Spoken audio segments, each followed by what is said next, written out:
Best music director hip hop தமிழா அவங்களுக்கு வந்து கொடுத்துருக்காங்க.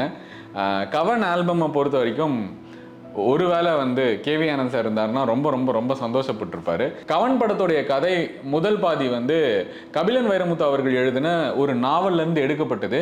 அண்ட் இரண்டாம் பாகம் முழுக்க வந்து ஒரு ரியல் லைஃப் இன்சிடென்ட். அதை வந்து படத்துக்கு ஏற்ற மாதிரி ஃபிட்டின் பண்ணியிருப்பாங்க. இந்த படம் ஏன் மாஸ்டர் பீஸ் அப்படின்றதுக்கு நான் ஒரு எக்ஸாம்பிள் சொல்கிறேன். ஒரு விஷயத்தை படிக்கிறோம், இல்லை ஒரு விஷயத்தில் வேலை செய்கிறோம், இல்லை ஒரு படம் எடுக்கிறோன்னா அந்த நாலேஜ் இருக்கணும் இல்லையா? நம்ம எந்த டிபார்ட்மெண்ட்டை எடுக்கிறோம், நம்ம அதை பற்றின தெளிவான புரிதல் இருக்கணும் இல்லையா? ஸோ கவன் படம் வந்து ஃபுல் அண்ட் ஃபுல் மீடியா சம்மந்தப்பட்டது.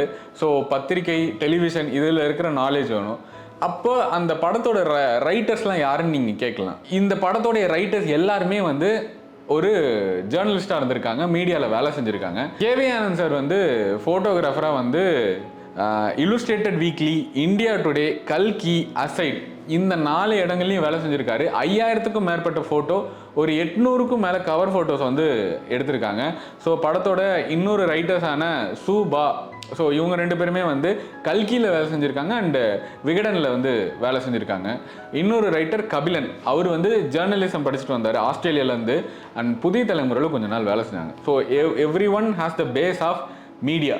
ஸோ அப்படின்றப்ப அவங்களுக்குள்ளே நடந்த ஏதாவது ஒரு விஷயம் வந்து படத்துக்குள்ளே இருக்குமா, அதை வந்து ரொம்ப அழகாக வந்து நமக்கு கதையாக கொடுத்துருக்காங்க. ஆக்சுவலி கவன் படத்தோடைய ஸ்கிரிப்டுக்குள்ளே டிஆர் சாரே இல்லை.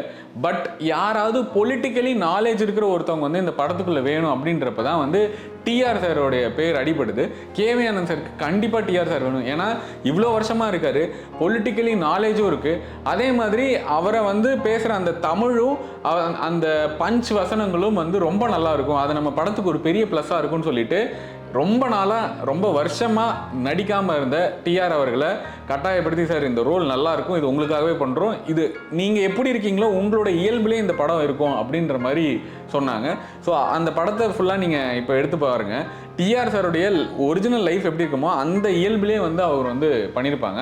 இது வந்து one of the brilliant idea.